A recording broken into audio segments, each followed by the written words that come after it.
I got my book. I got my notes. I got my tea. Check. Check. I forgot my brain, but I usually do, so. That's okay, we don't need that.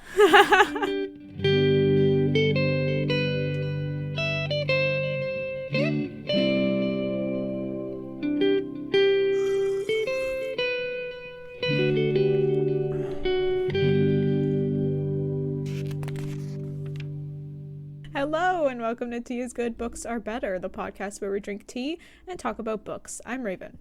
I'm Jessica. And today, we are doing our second to last episode of A Storm of Swords. Oh, shit. Holy balls. Are you impressed? Because I sure am. We did it. Yeah, we fucking, But what? This one feels like it took the longest. Is that just me? Yeah, I feel like it did too. Feels like we've been doing A Storm of Swords for the whole 3 years we've been doing the podcast. Probably also because we changed our format. Oh, true. Yeah. We're doing episodes less often now, and there's also just, it's been a weird year. True. I moved, so we took a long break for that, and then just a lot of other random little breaks too. But for sure. I am looking right now at the date that our first episode of A Storm of Swords came out. Holy shit. Do you want to guess what day it was? Was it last spring? No. Summer? Nope. What? When was it? February 12th, 2021. Whoa, we were so close to doing a year. It's February 15th today at the time of recording. So that would have been awesome. Damn! If we had seen that coming. Yeah. That was a whole year to do a book? Yeah. Let's see how long Clash of Kings took. Let's see. February 27th, 2020 until August 14th, 2020. Wow, we did that one fast. In the season. Holy moly. What the hell? Definitely our format and the big breaks we've been taking. That was like half the amount of time. Right? Oh my god. Okay, Damn. well, maybe we should stop diddle how do you say it? Diddle daddle? Is that right? Okay. I hope it is. Otherwise I feel stupid. All right. Enough diddle daddling.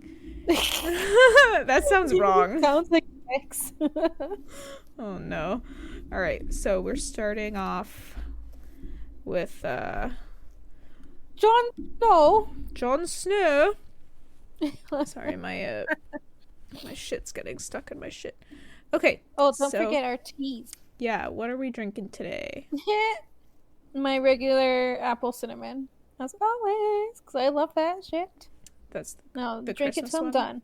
Yep, winter spice. And I am drinking my decaf vanilla nut cream. Fancy.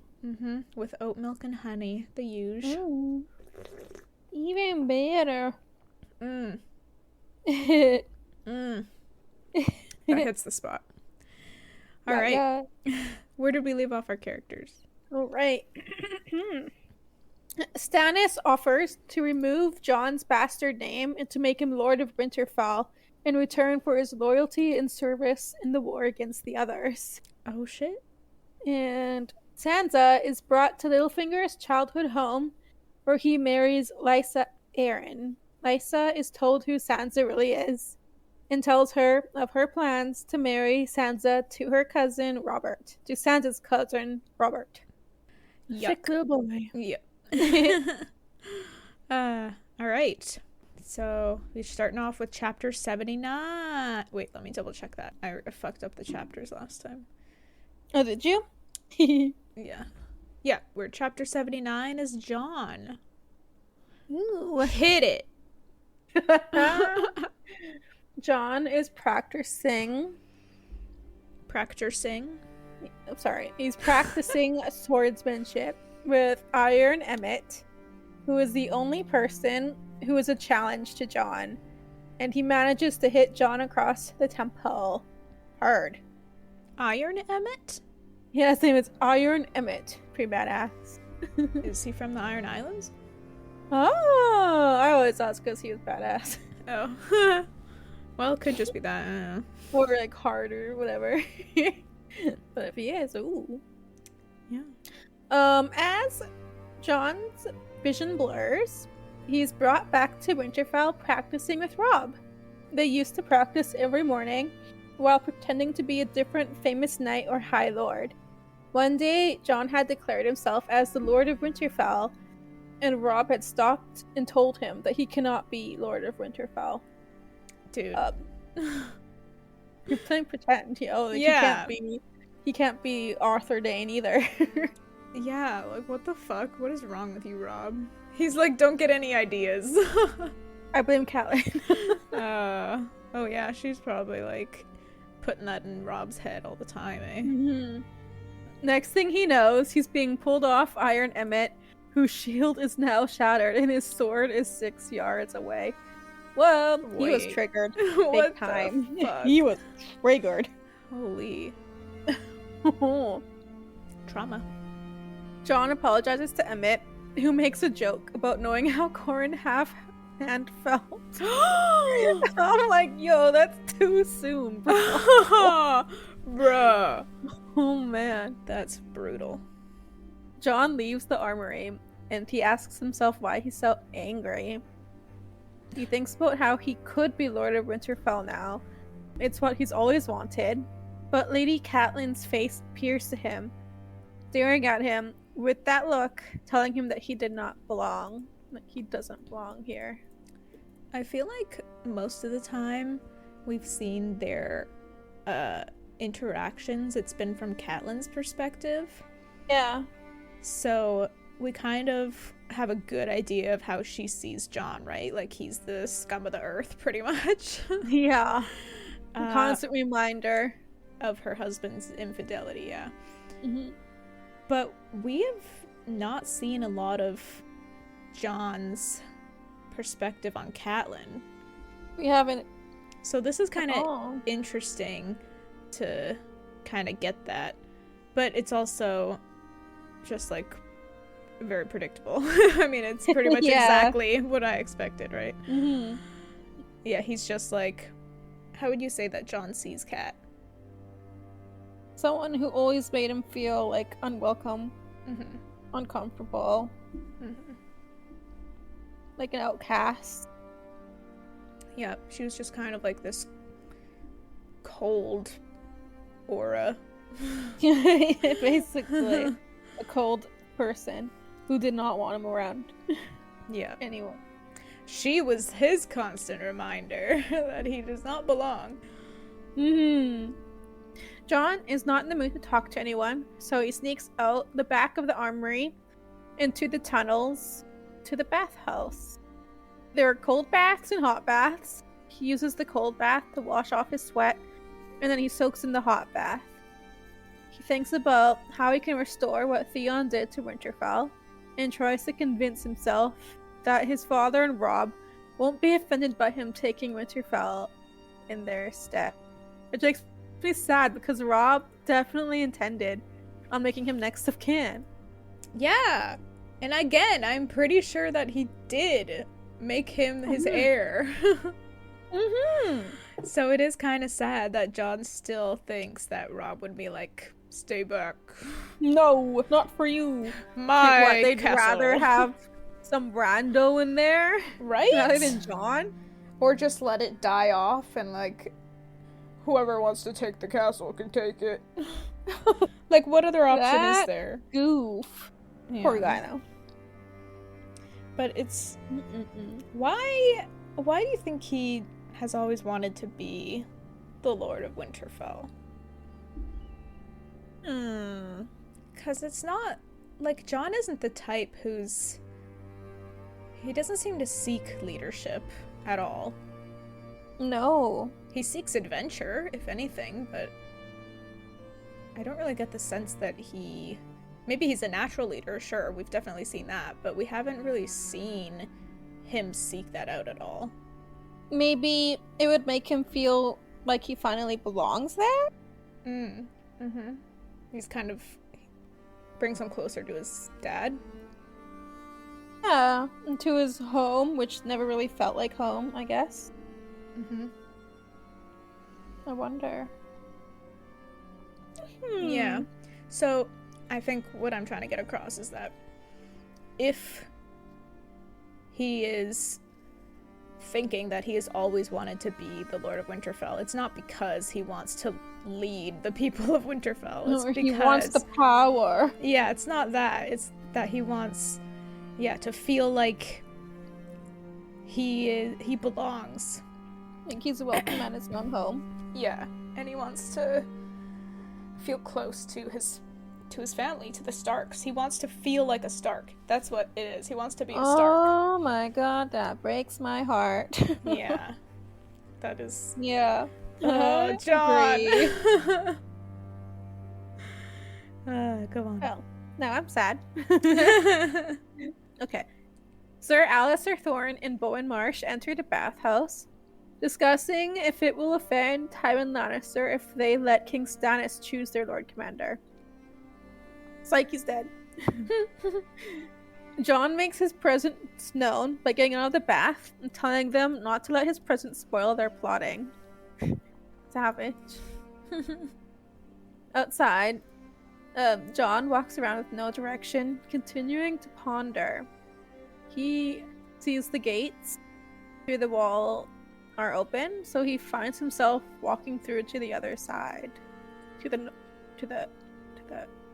north. Is that what they call it? North of the North wall. of the wall. Uh-huh. He walks to what is left of the wildling camp while thinking about who would be a good leader for them, like who he should vote for. He's sitting on the stump. He asks himself what he wants. He thinks more about accepting Winterfell and how he'll have to steal Val in order for her to accept him as her husband. I think it's funny how he plots different ways of stealing her. He's taking this serious. I don't think it was actually written. Oh, okay. But he was plotting. I see. Stealing her. He thinks about how they will foster Mance's son and Gilly's son together as brothers, like he and Robb.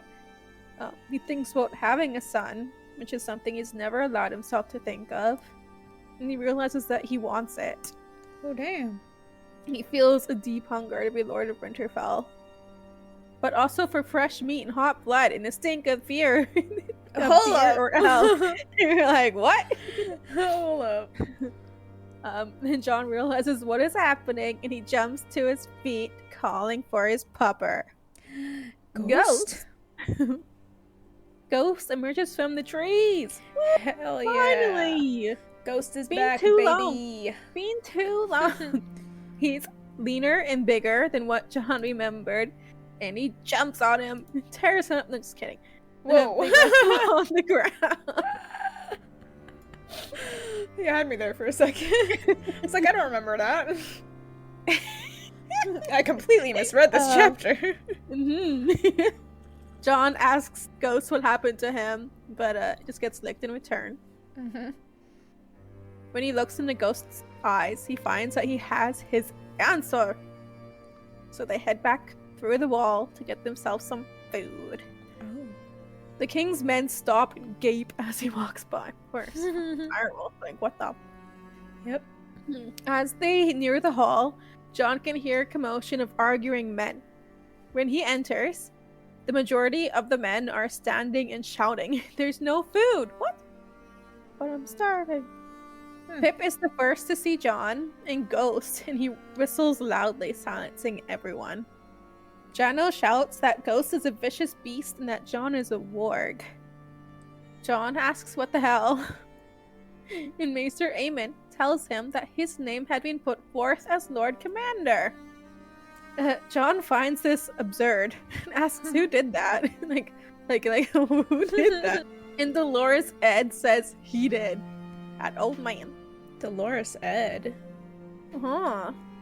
Wasn't he like the one who has a screw loose? Is he? I'm pretty sure. Is he? Oh my god, I think I thought Dolores Ed wasn't shit. Now I'm confused. I got them mixed up. I'm pretty sure he's the one who's like a little bit slow. And a little bit weird. yes, he had gotten like 2 votes to be Lord Commander as like someone was pranking him. Nice. Yeah. Yeah. Funny. We love Dolores Ed. Janos Slynt starts sputtering, saying that they should be hanging him instead. Everyone starts shouting again, until Sir Alistair jumps on a table and shouts for quiet.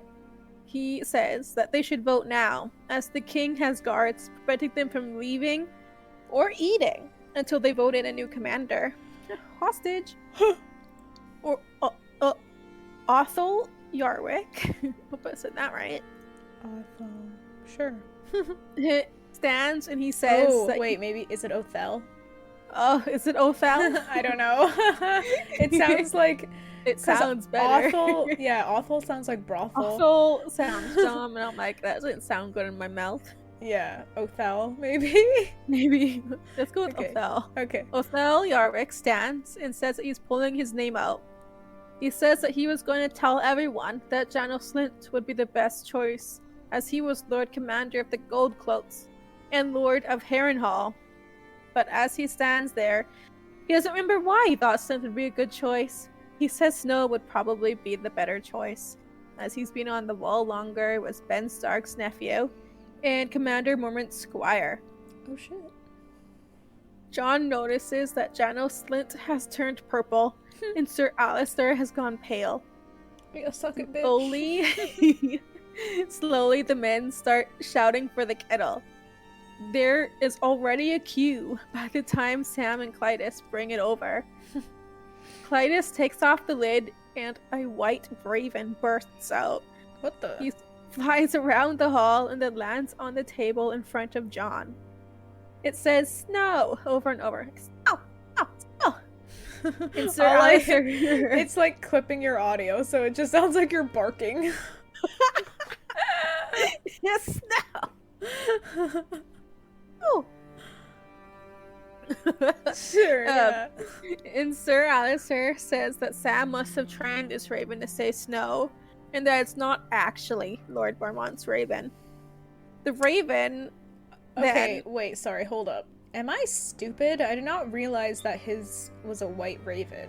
Really? It was a white raven. This whole time I thought it was just a normal ass raven. What the hell? How did I miss that? Nope. It was a weirdo albino. Well, shit. Okay. My bad. The raven then goes, "Corn?" to Jon, and then it turns around and says, "Kettle?"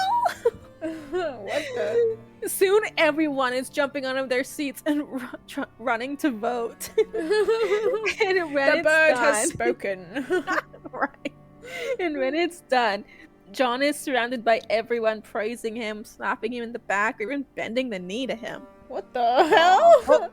Right? That's not how this works. No. Stannis walks in, he's like, hold up. Stop. Connor Pike asks him to tell the king's men that it is done and to allow them to eat their supper now. The raven screams, "Supper! Supper!" Relatable. Of course. Jon doesn't wait for supper, and he leaves across the courtyard with the raven on his shoulder and Ghost at his heels, followed by Pip, Gran, and Sam, who are excitedly chattering. Pip and Gran excitedly tell him that Sam did this, and they start chanting, "Sam the Wizard, Sam the Wonder, Sam the Mark Man." Pip asks how Sam got the raven to fly to Jon, but Sam says he had no idea the raven was in there, and that he almost peed himself when it burst out. Jon calls them mad fools, and he heads off to find the king. Give him the bad news. It's kind of ironic that Stannis was like, you guys have to choose a Lord Commander, but then he also wants Jon to go be Lord of Winterfell. But then the Night's Watch is like, fuck you. Psych! We're taking him. He's ours forever now. Oh, it's hilarious. Bad luck, Stannis. I like that. So, Jon's the 998th Lord Commander. Oh, so close to being the 1,000th. So close. Should have just let Janos take it and then kill him. And then let Alistair take it and then kill him. Damn, he's 1,000th now. 1,000th! Exciting. Ooh. But yeah, Stannis is not gonna be happy. Is that it? Is that the end of the chapter? That's that chapter. Well, well. Well. That's some tea, if there ever was some. Just glad that Ghost is back. Hell yeah. Well, yeah, it makes a lot of sense that the night he's made Lord Commander, he has his pup by his side. Yeah. How long has it been now that Ghost has been away? Ever since they climbed the wall. Yeah. I guess it doesn't really... I don't remember. Yeah, I don't have a good sense That of how the long last it's been. book or this book? Fuck, I don't know. I don't know either. Shit. Whatever. Oh well. Alright. And I liked his new sidekick, the Raven. Oh yeah. Which wasn't in the show, but that's pretty cool. Yeah, he just has Mormont's Raven now? Yeah, like what is this Raven get passed down? Commander to commander? Or was just Mormont just had a special Raven randomly? Oh shit, and Jon's a warg now, right? So he could go into both Ghost and the Raven? Oh, fuck! Oh, that's a boss-ass move right there. That's a badass Lord Commander. Yeah. Fucking, was it Janos who was like, ugh, he's a warg, get him out of here. Yeah, like he's diseased. Yeah, what's wrong with being a warg? I would think that's pretty epic. Pretty fucking dope, yeah, it's great. Yeah, I mean... What, it's like a whole witchcraft is scary thing going on? Obviously. Except no one's afraid of the fucking red woman. Okay, that's a lie, they are. They're too afraid of her. Yeah, She's exactly. a bit too scary. Yeah, true. Hey everyone, just a quick aside. We just became affiliates of Buzzsprout, which is the hosting platform we use for our podcast. If you're interested in creating your own podcast, please consider using Buzzsprout. It made it easy to get our podcast on Spotify, Apple Podcasts, and dozens of other streaming platforms. They also provide you with a podcast website, detailed analytics to see how your episodes are performing, and tons of guides on how to improve your listenability. And if you follow our link in the episode description, you will get a $20 Amazon gift card when you sign up for a paid plan, and it helps support our show. Thank you. Back to the episode. All right, moving on. Salsa? Chapter 80 is Sansa. Yeah. All right, Sansa wakes up. She's in the Eyrie now, and she's been pretty lonely while being here. Her only companions are little Lord Robert, 8 going on 3, and the singer Marillion, who, yeah, he seems to have a thing for her, and it's gross, and Lady Lysa doesn't seem to really like it either. She dotes on Marillion, and has banished 2 serving girls already for telling lies about him. The fuck? Why? Because he raped them? Yeah, he probably sexually assaulted them, and they came to her and were like, please, we can't work with him anymore, or something like that, and Lady Lysa was like, victim blaming. Lies! Yeah, what a cunt. I don't like her. Me neither. She's awful. I was like kind of so-so about her, I guess, up until Sansa's last chapter before this one, where Lysa was like telling her she should be grateful. How did it go again? Grateful for... She was just like taking her into the Eyrie or whatever, and it's just like saying that shit about how she will never, like, find it better anywhere else, and she should be grateful now, and blah, blah, blah. And it was, like, really gross stuff that, like, abusers say. Yeah, it's pretty unsympathetic. Yeah. Really gross. And controlling. Mm-hmm. Okay. Lysa also seems to be lonely. Her new husband is gone for days at a time, meeting with other families. From what Sansa has overheard, Jon Arryn's bannermen resent Lysa's marriage and are not happy with Petyr's authority as Lord Protector of the Vale. Some are close to open revolt over Lysa's failure to aid Robb in the war. Oh. Sansa gets out of bed and sees that it's snowing outside. The last time she saw snow was in Winterfell, and it hurts to remember how happy she was back then. Aww. Sansa gets dressed and heads down to the garden. The snow is thick and unbroken on the ground, and the beauty of it takes her breath away. She kneels in the snow and begins shaping and packing it, remembering playing with her siblings in the snow back in Winterfell. She starts building a castle with towers, turrets, stairs, an armory, stables, etc. A few servants come out and watch her for some time before heading back in, and Sansa spots her aunt, Lysa, looking down at her from her balcony for a moment as well, before she also disappears again. Sansa's snow bridges keep falling down, but Petyr appears in the garden and advises her to pack the snow around a stick to make them stay up. He asks if she's building Winterfell, and she admits she is. He says he used to dream of it in those years after Cat went north with Eddard Stark, and it was always dark and cold in his dreams. But Sansa says no, Winterfell is actually always warm, even in the winter. Water from the hot springs is piped through the walls.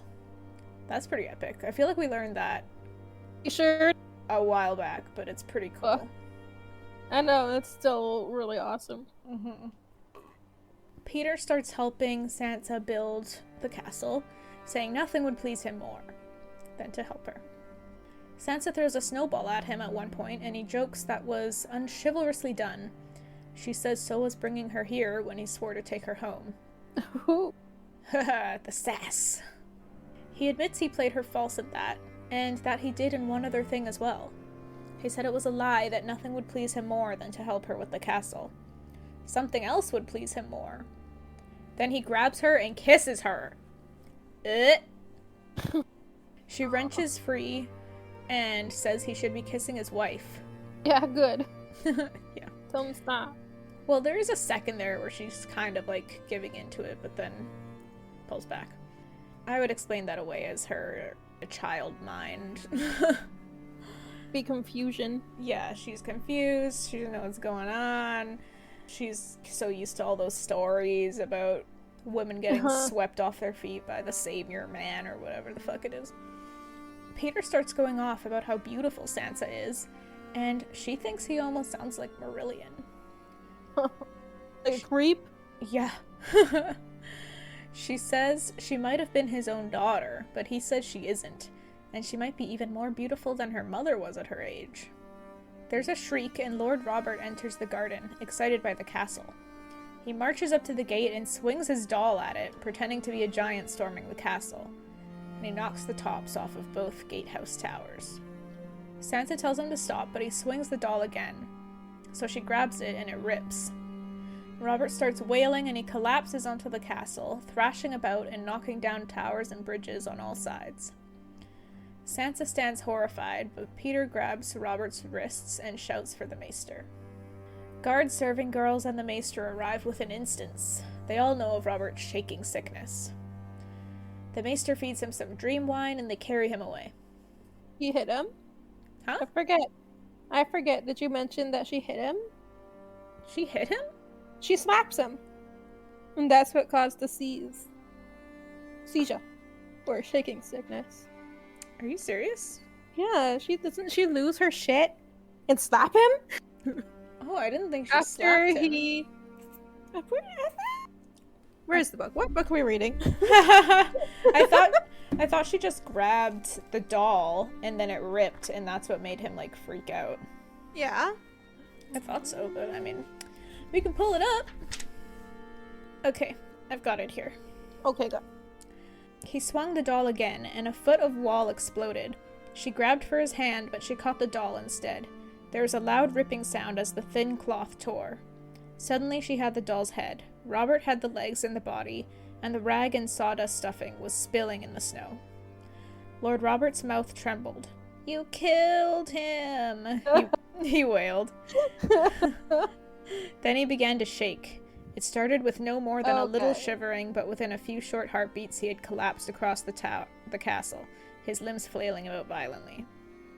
Yeah. Okay, and we got confused with, like, the show? Does shit happen in the show? I don't know, dude. You remember the show better than me. The hell? I guess so. I imagine she would certainly be tempted to, even if she didn't. Beat the shit out of him! Yeah, honestly. I was gonna say maybe it's, like, ableist of me, but he seems so annoying. Yeah, no, he's beyond spoiled. Yeah. And what actually is this shaking sickness? I'm pretty sure it was a seizure.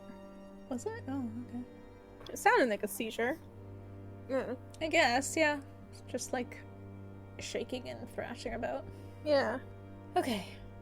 Sansa wonders if Lord Robert will shake throughout their wedding, and thinks that at least Joffrey was sound of body. A mad rage seizes her, and she jams the doll's head onto a stick and pushes it down atop the shattered gatehouse of her snow castle. Oof. Hell yeah! Nice. Nice. Oh, that's cold as fuck, and I love it. Sansa heads back to her bedchamber and waits to be summoned by her aunt, determined to tell her she will not marry Robert. Marillion... I mean, yeah. Marillion arrives late that afternoon with her aunt's summons. He undresses Sansa with his eyes, but she's used to that. He's comely, but has made himself well hated in the Vale, by everyone but her aunt and Lord Robert. Sansa has overheard from servants that she was not the first maid targeted by Marillion, but Lady Lysa refuses to hear it and showers Marillion with gifts. So annoying. Marillion escorts Sansa to the High Hall, and he tells them no one is to enter. He tells the guards that no one is to enter as long as Elaine is with Lady Lysa. Inside, Lady Lysa sits on the dais alone. Sansa approaches as Marillion starts playing some soft chords at the foot of the hall. Lady Lysa says she saw what Sansa did, and Sansa says she didn't mean to rip Lord Robert's doll. Lady Lysa says she was speaking of kissing Petyr. Lysa accuses Sansa of throwing herself at Petyr, while Sansa tries to explain that he is the one who kissed her. Lysa wants her to admit it, but Sansa refuses. Jesus, could Lysa get any worse? Right? Now she's freaking jealous AF. Ew. Like, how fucking pathetic do you need to be jealous of a, 12-year-old girl? 13-year-old girl? 13, probably. Bruh. For reals. That is so sad. Lysa says Sansa thinks she can have any man she wants because she's young and beautiful. But she is mistaken if she thinks she will win Petyr. They all tried to take him away from her, Catelyn most of all. She liked to kiss Petyr too, Lysa says, and Sansa is shocked. Lysa says Catelyn teased Petyr relentlessly. Sansa tries to deny that Catelyn did that, but that prompts Lysa to yell at her and be like, "Were you there, bitch?" And Lysa continues, telling a story of a time when Catelyn danced 6 dances with Petyr, and everyone drank heavily while their father met with his lords. Petyr tried to kiss Catelyn, who pushed him away and laughed at him. Lysa says he looked so wounded it broke her heart, and he drank after that until he passed out at the table. Uncle Brynden had to carry him up to bed. Lysa says she stole up to his bed that night to comfort him. She bled, but it was a sweet hurt. He told her he loved her, but he called her cat. I didn't even know who he was doing it with. I fucking knew it. Was this not my theory? I think it was. That he was hammered and he mistook Lysa for cat?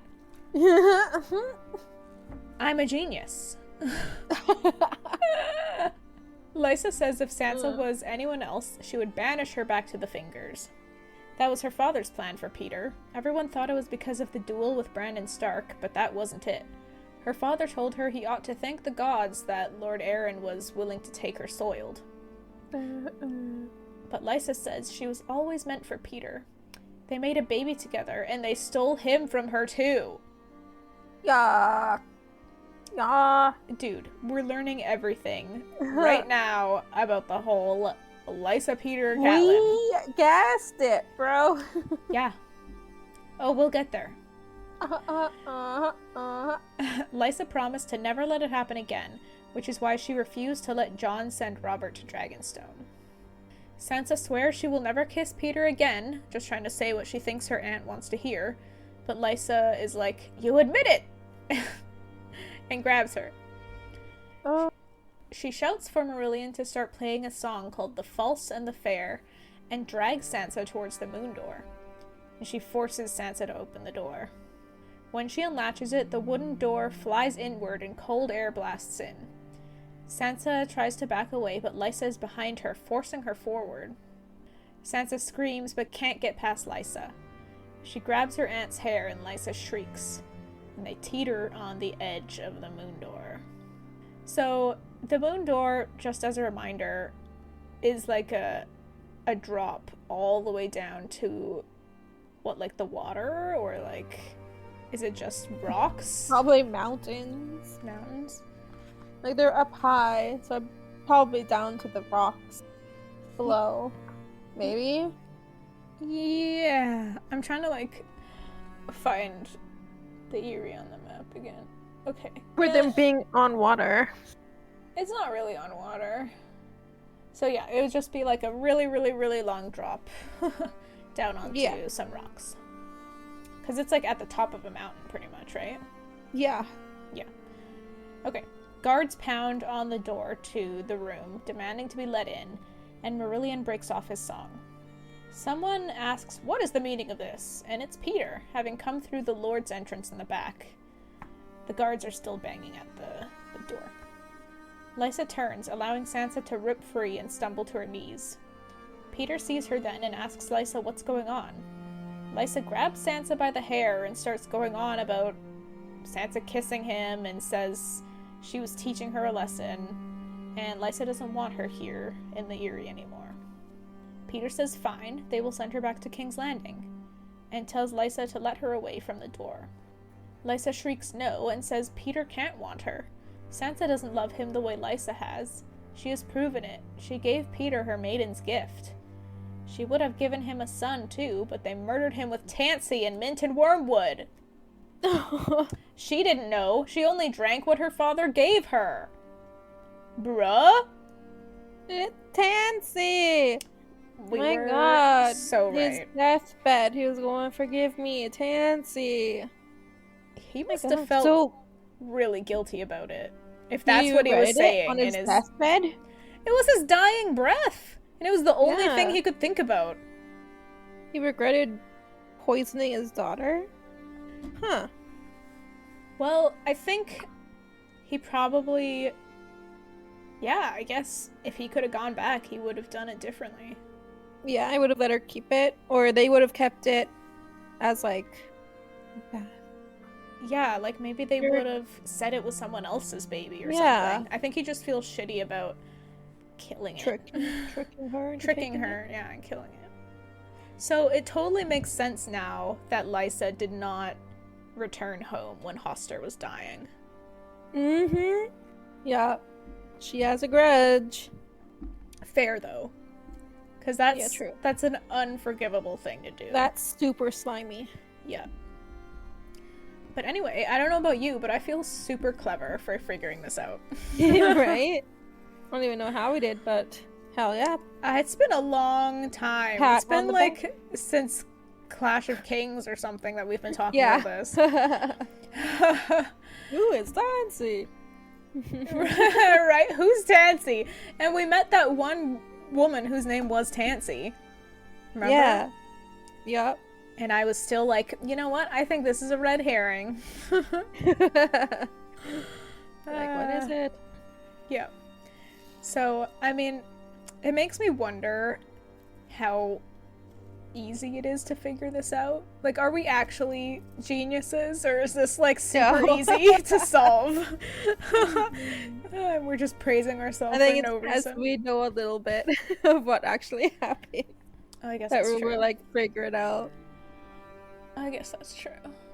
But yeah, we're finally getting our answer, which is sweet. Hell yeah. Yeah.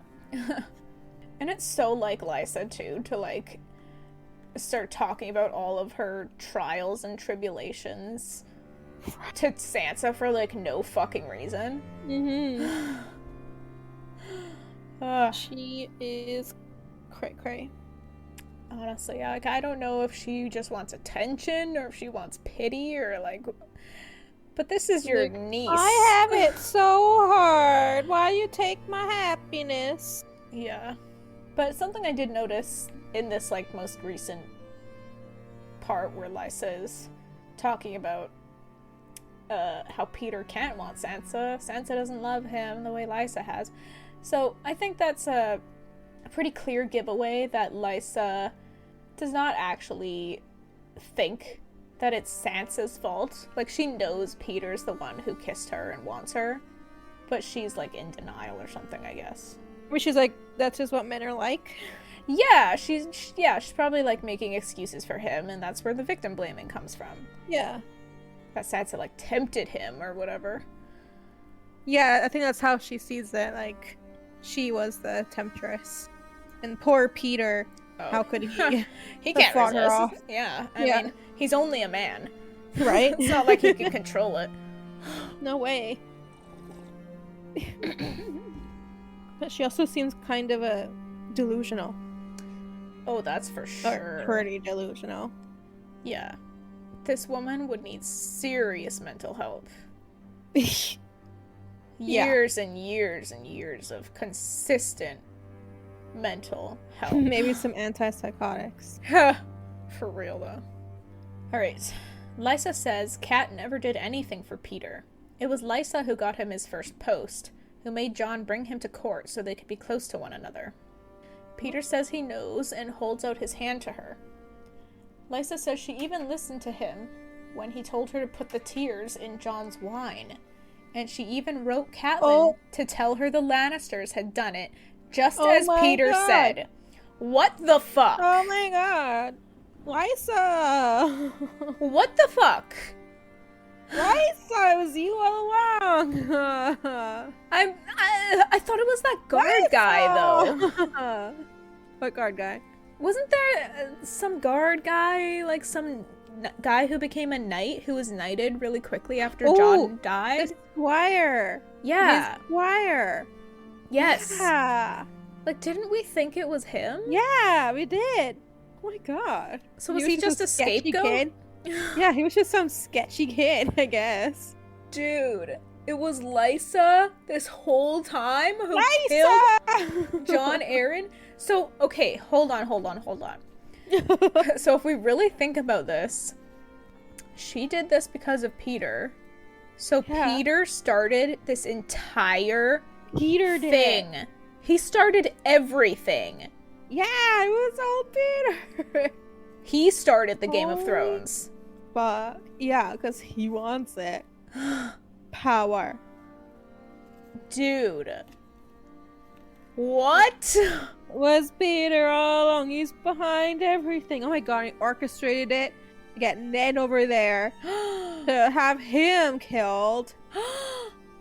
I don't know if it was a big elaborate plan to get Catelyn, but after he knew for sure that he wasn't going to, he went for the kid, her daughter. What the fucking fuck? Lysa is just a pawn. Oh, Lysa, yeah. You're so delusional. You're just a pawn. She was just his little puppet this whole time. Disposable. He doesn't need you. Oh, let's keep going then. Lysa! Lysa asks Petyr why he would kiss Sansa. Petyr sighs and says he will never leave Lysa's side again, and he asks for a kiss. Lysa's like, truly? Do you mean it, truly?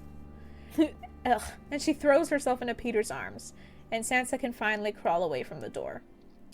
Littlefinger chuckles and says he's only ever loved one woman. Lysa smiles and asks if he means it. And Littlefinger's like, yes, only Cat. And then shoves Lysa out the moon door. Yeet! Bruh! Bye! Marillion gasps and the guards continue pounding on the door. What, Marillion, you want to go next? Petyr pulls Sansa to her feet, makes sure she's not hurt, and then tells her to run and let the guards in. This singer has just killed his lady wife. What the Yeah! Nice. Dude! Very nice. The most bumpin' Sansa chapter ever. Yeah, once you get the big bad guy. The what is it? BBG? BBEG. Big bad evil guy. Dude. Dude. Get him in. Oh my god. He's literally... He's the catalyst. Oh my god. He's the BBEG, bro. He is. Dude. Arya's off in fucking fairyland while Sansa is facing off against the most terrifying man in the Seven Kingdoms. I don't think she's facing off.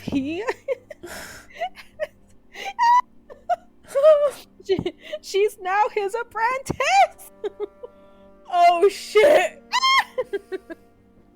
Oh damn! Dude. Which is why I love Sansa's chapters, because her mentor, BBEG. Dude, I actually can't wait for the next book now. Yo, I want to see what she learns from him. No kidding. Ooh. And like, what other wild shit is he gonna get up to that we're now gonna be privy to? Dude, I don't even know if we figure this out in the show. Like, It wasn't whatever it was. Wrong. Yeah, whatever it was not this crazy. Nuh-uh. Yo, they didn't way wrong in this show. I mean, he's still a badass, horrifying motherfucker in the show. Yeah. This is a whole other level. He's a snake in the show, and in here, he's straight up. My word. What's sneakier than a snick? I'm a sneaky snack. Oh. No. He's a tick. But he's... Whoa. Dude, ticks are like the tiniest, little, most unassuming things. Yeah. And then they bite you one time, and bam, you have fucking lupus. Bam! You're diseased. Is that what it is? Lupus? Or is it something else? Something. Could be, Lyme. Oh, Lyme disease. That's it. Ah! That's it. Yep. I'm like, what is it? Lime juice? No. Okay, dude. Lyme disease. Which is... Heck! What is Lyme disease? Can produce a wide range of symptoms depending on the stage of infection. These include fever, rash, facial paralysis, and arthritis. Arthritis? Yep. Fever, chills, headache, fatigue, muscle and joint aches, and swollen lymph nodes. And then later signs. Severe headaches and neck stiffness, rashes, facial palsy, arthritis with severe joint pain and swelling, intermittent pain in tendons, muscle, joints, and bones, heart palpitations, episodes of dizziness or shortness of breath, inflammation of the brain and spinal cord, nerve pain, you're dead. Shooting pains, numbness, or tingling in the hands or feet. Dude. Then death? No, I think you can live with Lyme disease, but it's just, like, awful. Brain swelling. You have to be in a hospital for sure. Justin Bieber has Lyme disease. What? Yeah, he does. He got bit by a tick. He has Lyme disease. Mm-hmm. Well, I imagine there's, like, treatments for it, but I don't think there's a cure. Yeah. Well, if he still has it, clearly. Yeah. Well, yeah, I don't think it goes away, but I don't know. I'm not an expert. Yeah. But yeah, so Littlefinger is the tick. Holy fucking shit. And this was an insane chapter, and everything I already said. I just can't wait for the next book. Oh, yeah. See what happens next. I'm excited to see book Sansa develop. Yeah. Like, to learn from someone like Petyr, that's pretty dope. she becomes a force to be reckoned with in the show. So. Ooh, it'll just be cooler in the books. How exciting! It is exciting, but we aren't done yet. Go from such like a naive little girl to this. Yeah. I mean, we're only partway there, though. Alright, so I guess we're going to end this episode here, but before we go, I just want to say a quick shout out to our patrons, our lovely, lovely patrons. We have Jake, Eric, and Tobias. I went backwards this time. Oh, and Bahram! Oh, Bahram! He's joined us. Yes, he's joined the Legion. Party in the USA? What? Wait, what? Miley Cyrus? Yeah, we're not in the USA. I mean, it kind of feels like we are with the fucking Freedom Convoy and all this trash. The white supremacists hanging our flag upside down. Supremacists? Nice. Yep. Yeah, oh, man. So anyway, let's not get into that. Nah. Yes, so that's going to be it for this episode. If you would like more of the podcast, please follow us on Instagram. You can follow the podcast at TIGBAB Podcast or follow us individually. My handle is Crimby and Jess's is jess.egan24. You can also find us on Facebook. Just search TIGBAB Podcast or Tea is Good, Books Are Better, and we will show up there. Also, please subscribe to our good friend Bahrami on YouTube. He's the one who made our jingle, which you heard at the start of the episode, and he makes some really cool music. That's Bahram. You can also find him on Spotify as Bahrambient. That's Bahrambient. And please check us out on Patreon, patreon.com/teaisgoodbooksarebetter. We have a few different tea-themed tiers with fun rewards, including outtakes, BTS stuff, and mini episodes in which we force our brother to watch Game of Thrones, which he absolutely hates. So it makes for some fun discussions/arguments. Finally, if you would be willing to share the podcast with your family and your friends, it would be a huge help to us to grow the podcast. Thank you so much. And make sure you come back next time for our final episode of A Storm of Swords, where we will get the epilogue, which is, how would you describe it, Jess? Without giving anything away. Scary? Very gay. A lot of hoodoo. Mumbo. Voodoo? I'm like, what am I trying to say here? You're trying to say voodoo. Voodoo. Yeah, so there's some crazy shit that happens, and it makes you question everything you know about the series so far. Spooky, scary skeletons. No? Yep. All right. Thank you so much for joining us. We'll see you next time. Bye-bye. Bye.